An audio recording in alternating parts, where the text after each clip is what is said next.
You guys, Merry Christmas and welcome back to this channel. So a lot of you might be a bit concerned about what's currently going on with the altcoin market. It seems to have had a lot of volatility over the past week, and I'm here to explain why and to give my analysis on what's likely to happen. So let's just get straight into it. The catalyst for this was the decision for the Federal Reserve to reduce the interest rates at the same rate there have been during this year. Looks like inflation has been a bit more stubborn than they expected, and they aren't going to do as many rate cuts next year. Now, the reason why this matters is because if you look at the previous couple of years, since the inception of Bitcoin, which is 2008, Bitcoin has lived in a very low interest rate environment. There was a little peak that we had in 2017, and as the interest rates went up, this eventually precipitated the collapse of the crypto market in 2017. And then, of course, we can see this again in December 2021. As soon as the interest rates went up, that also coincided with the crash of the crypto market. So the reason why this is simply because crypto is the most risk-on investment that you can get. So out of all of the things that you could invest in, you've got tech, which is considered risk-on, and then you've got crypto, which is considered even more risk-on than that. And people-only institutions, they want to get in, invest based on leverage. They want to be able to lever up, they want to borrow money, and they invest in high-performing assets whilst the cost of borrowing money is cheap, and then they arbitrage that difference. So if the interest rate is low, then they'll borrow a bunch of money, invest in stocks, they make a nice yield, they close their positions to pay back their debt, and that's how it goes. But people are less likely to do that if the interest rates are higher. Now, there's a reason why they need to do this, because if so many people are borrowing money, it's introducing a lot more cash into the system, ultimately resulting in monetary inflation. So long term, it's not sustainable to have 0% interest rates, because it's just going to create inflation. As you can see, we went into 0% inflation mode because of the 2008 financial crisis, and the result, not just for America but many countries, was to create a 0% interest rate environment to essentially inflate their economies. And essentially, it's an artificial inflation, because you can't have 0% rates forever. What goes down must come up, because the inflation would eventually start kicking in, and they would have to pop the bubble, and a lot of these risk-on assets are going to take a hit. Now, the thing about the environment that we're in at this stage is that we're currently in is that we're kind of in this experiment. We have not experienced what we are currently experiencing. It's really nice to believe that everything in the crypto world is totally cyclical, and we're going to have a repeat of previous bull cycles like 2014, 2017, 2021. But the reality is that we aren't in this 0% interest rate environment. As I mentioned, Bitcoin has practically been in a 0% environment since its inception. And again, there was a little blip in 2017 where for half a month of that bull cycle, it was, that there was like more than 0% interest.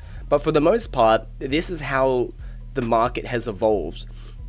It has been conducive for risk-on traders, and we aren't in that environment anymore. Now, I think what happened with a lot of these investors this year and maybe a bit earlier is that they predicted that inflation is going to come down and Fed is going to relieve interest rates and bring them back down to where they were, because the historical trend for the past decade plus is 0% interest rates. So I think there was a hope to being able to get back to a completely risk-on attitude towards the market, but it seems that that idea has been popped with the Fed deciding that they aren't going to go balls to the wall and drop it all the way down to zero like they had last time. They're going to take a more even-toned approach, and they're going to try and reduce inflation without going too hardcore. And as a result, we aren't going to get the interest rate that we were expecting. And I think that alone has been enough to scare a lot of traders off, because a lot of people trade based on how many the interest rates are. And so if we're not going to get that, this might be bad foreshadowing for what may come in the future. So let's see on the technicals here. Bitcoin dominance is the key indicator to determine what's going on with the altcoin market. And Bitcoin dominance basically is the total percentage of the cryptocurrency's total market cap, which sits at like 3 trillion or something like that, 3 trillion plus. What percentage of that is dominated by Bitcoin? At this current moment, it's 58.77%. Now, if I look at, previous markets, back in 2017, which is really where we had the outgrowth of altcoins as we know it, that's when we go from like 95%, all the way down to 35%. This happened during the bull cycle beginning in February 2017, and the next time we had this huge drop off was December 20, which was the start of the previous bull cycle, and it just goes down precipitously like a waterfall. Now, it's pretty clear that we are in the prophesized bull market. It's almost 2025. Bitcoin has reached 100K, smashing all expectations. But what's happening with coin dominance? I drew a trend line here. Trend lines are not a science, but I drew this trend line, and I made another video previously about how the altcoin market should start when we drop below 58% in a meaningful way. We smashed through that, but it's also necessary for us to retest it. And we are retesting this trend line, but it's not certain that we're going to remain below this trend line. If we remain below this trend line over the coming weeks, then we can absolutely 100% confirm that the altcoin market, despite all the things I mentioned before, is still going to come. But at this current moment, it looks uncertain. I'm not saying that it won't come, but we're at this stage of the game. Bull market has started, but we're bouncing between two lines of support. So we've got the EMA ribbon below, which is acting as a strong support. We have not flipped this EMA ribbon since trend changed back on the 13th of March 2023. And then before that, the last time it flipped was all the way back in 2021. So the EMA ribbon has been a strong trend line of support. It looked like we're about to smash through, but bounced off on this bottom line of support, and now we're hitting back up into this trend line. And even now, as I'm looking at it on the weekly, this doji candle is going between green and red. It's not certain about what's going to happen. It's entirely possible that we could just break above this trend line and continue going up. The Bitcoin dominance may do something unprecedented and break a trend that happens in every bull cycle where the Bitcoin dominance falls precipitously, but we actually may get a very strange cycle where all the money that would be flowing into alts could potentially flow into Bitcoin. Now, I'm not the kind of person that likes to announce the breaking of a trend. I don't like to be the one that says this time is different, because those that say this time is different are frequently wrong. But I want to float the idea because there's been a lot of things that have changed. Like, for one, there were 2 all-time highs broken with Bitcoin in a non-bull cycle year. That was this year. That was unprecedented. To have an all-time high at the time of the halving is absolutely unprecedented. 2021 also broke a trend when we had a double top bull run. That was really surprising. So things tend to rhyme, but at the same time, they do things that are very similar. Things do change.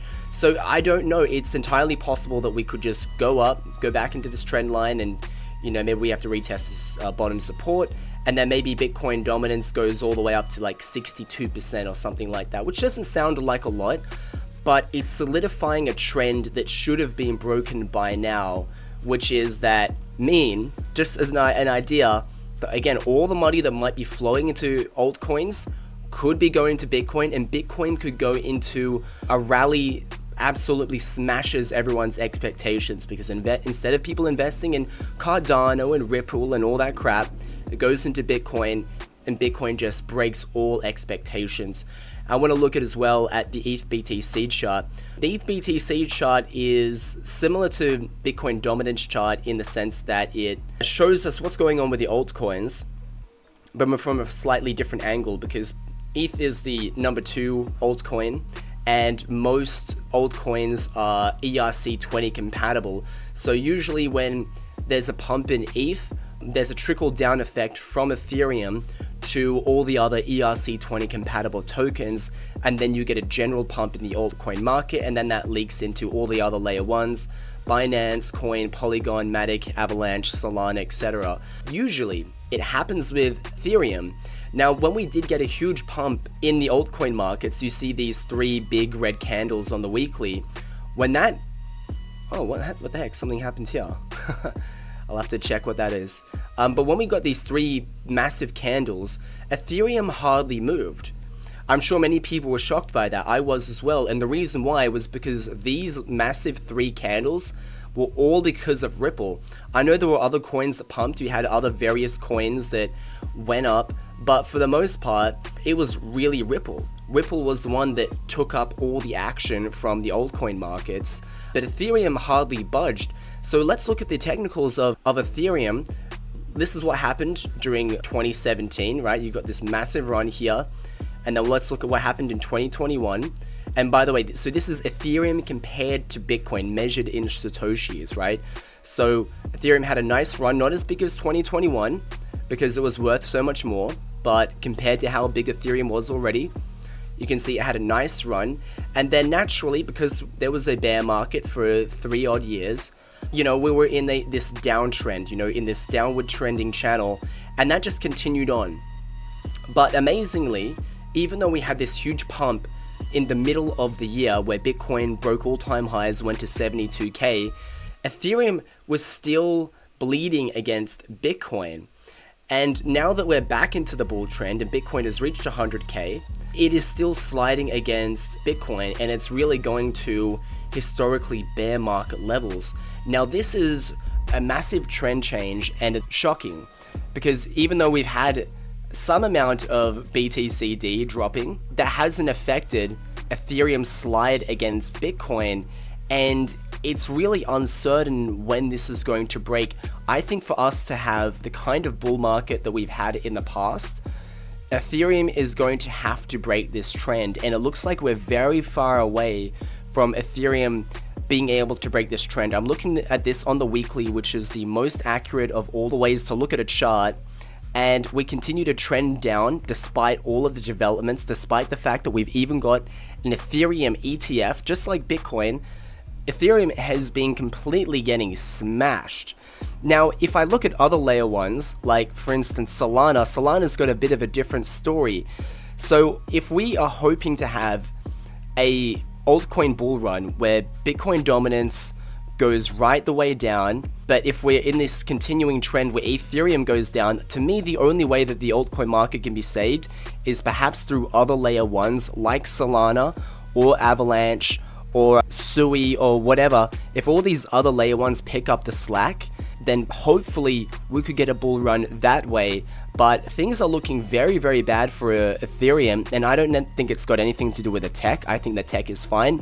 It just got bad price action. I don't know why it's like this. I mean, the tokenomics are better than ever. I mean, they're burning tons, all these gas fees are being burned all the time. I think, you can correct me if I'm wrong, but from what I understand, I believe it's less inflationary than Bitcoin at this time, I think. But it's certainly been less inflationary than what it's been in the past. And that's because one of Ethereum updates made it so these gas fees that get paid, they get burnt, right? So it should be considerably more deflationary than it's been in the past. So for whatever reason, for the reasons I don't understand, Ethereum is getting smashed, and it's very important to see what's going on with Ethereum in order to determine what's going on. So is this the end for altcoins? Well, again, I don't like to be the one that rings the bell and tells everyone that this time is different, although it's worth considering that because things do change for reasons that I mentioned before. So that's why you shouldn't put all your eggs in one basket and have a generally conservative attitude towards crypto market by having the majority of your stuff in Bitcoin. But I digress. Every single time that we had a bull market, at least since 2017, the Bitcoin dominance has fallen. ETH does go up compared to BTC, and as a result, we do have these rallies, right? Bitcoin always slides against the altcoins. We don't see this in 2014 or before that because there weren't really altcoins. Litecoin and whatever other stuff that existed was not really that relevant at the time. They were kind of just a sideshow. But historically speaking, it's hard to imagine that we aren't going to have one, simply based on the history, and that alone is reason enough to consider the likelihood that we are going to have, we're going to have some nice gains in the altcoin markets. But you should, again, just always consider that we could be wrong about this, and that's why it's always good to have the vast majority of your crypto portfolio in Bitcoin. Absolutely financial advice. I don't care. Just do that. And the other thing that I want to mention here, it's really important to pay attention to this, is how many friends and family have talked to you about Bitcoin or cryptocurrency, asked you about how to set up Coinbase app or something like that, how to buy the Ethereum stock. All those people that would have been bothering you in 2021, where are they? Well, I've quizzed enough people, and even personally in my life, I'm finding that ordinary people are just not as much into cryptocurrency as I've seen in previous years. And this is usually precedes these massive altcoin runs, is retail money going into the market and trying to snap up these quick gains. But as you can see, retail interest slid dramatically since previous times. And you might say, oh, well, the timeline is a bit different, because late December and these peaks on the chart, previous bull markets where the mania was at its height, so this peak here would be in December 2017, and this one here, 2021 January, 2021 May. So these are like kind of roughly looking at the peaks of the mania cycle of crypto.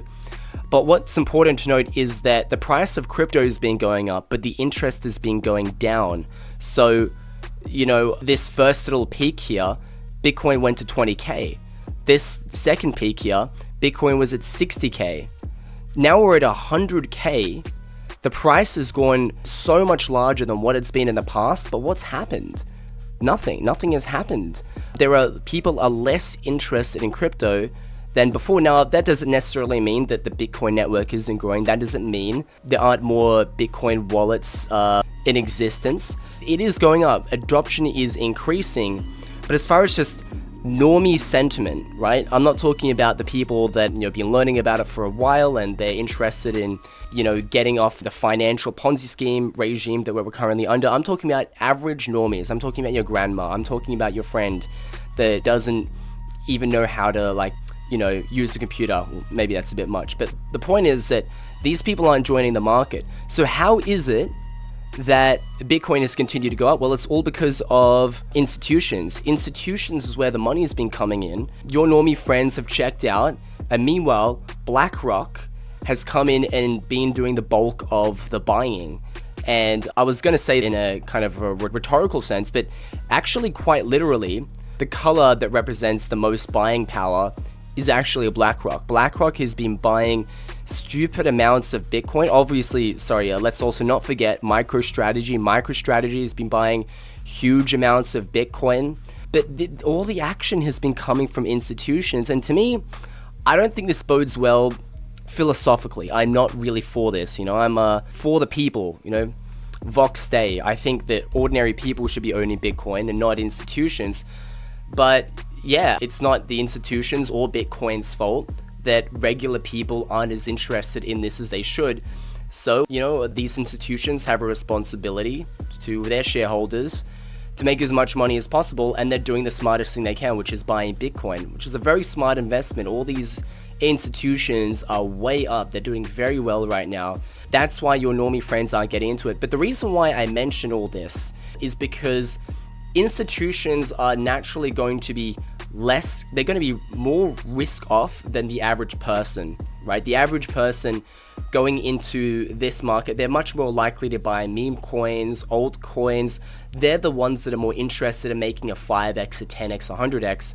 Whereas if you're a fund manager managing hundreds of billions of dollars, you're very unlikely to just go all in, and you're going to try and take the most conservative bet possible. Now, Bitcoin has gotten large enough to the point where you could actually justify putting a lot of money in, but as a percentage of your whole portfolio, you're not going to think, I'm going to put 100% all my clients' funds in this. You're going to have all the blue chips, you're going to have some big tech, you know, bonds, I don't know, all this stuff, and then you might have just 1%, you know, going into Bitcoin or less than that. That's what a lot of these large institutions are doing. Rather slowly go in. They've got like this, even though they're pumping up the price massively, this is still like them putting their toe into the water and just testing things out. This is not the time for them to go ape and petition for like a Dogecoin ETF, even though that's been talked about. It's unlikely to happen. And as a result, they're fine in Bitcoin. They're fine. They don't need to go all into Ethereum, and that's the thing. We've got an Ethereum ETF. There is just not that much of an appetite for buying Ethereum. And again, there's been a lot of money flowing into Ethereum in lieu of retail. But the reality is institutions just don't have the same appetite for altcoins as retail does. So as a result, like, I want to conclude this by saying, you know, be careful with this market. Don't assume that it's going to be like previous bull markets where you're going to get 10 or 100x. I've always advocated for being very fiscally conservative when it comes to your cryptocurrency investments. Most important rule is just simply not to lose money. And if you just invest in Bitcoin, you're not going to lose money if you just buy and hold it. Even if you buy at the most unopportune times at the top of a bull market, if you hold for at least 4 years, you'll get paid off in the end. Whereas this same rule can't be applied to altcoins, in which, you know, you could wait 4 years, that altcoin will disappear out of living memory. So you don't want to be taking risks. If you're thinking about whether or not you should stack up on altcoins, I would say you should probably hold out on that. I don't know if that's such a good idea. Are we going to have an altcoin run? In my opinion, probably yes, but that's it, just probably. I can't guarantee it. So ideally, if you're thinking about what to do, you should stack up on Bitcoin. Bitcoin, you can never go wrong with Bitcoin. So yeah, guys, if you like this video, make sure to subscribe and check out my referral links in the description down below if you want to get non-KYC Bitcoin and other cryptocurrencies like Ethereum, Monero. You can use my referral links in the description down below. The first one is HODL. This is a website you can use where it's a non-custodial exchange, meaning the exchange itself does not hold your funds. You hold it on your own personal wallet, and when you're trading with someone else, it goes directly from you to the person you're trading with. This is called a peer-to-peer exchange. This is a way of dealing directly with another person with having minimal third-party involvement. And then you've also got Ethereum, which is also a non-custodial exchange, except instead of just Bitcoin, you can trade Ethereum, USDT, TRC20, Litecoin, and Local CoinSwap is my favorite out of all of these. But if you're looking for just Monero, you can use Bitpapa. That's another website you can use. Unfortunately, it is custodial, but it's one of the last places in which you can buy Monero peer-to-peer without KYC. And if you don't mind a bit of KYC, you can go to Noons. You can use my referral link in the description down below for that. So make sure to check that out. It's never a bad idea to buy more Bitcoin, and see you later.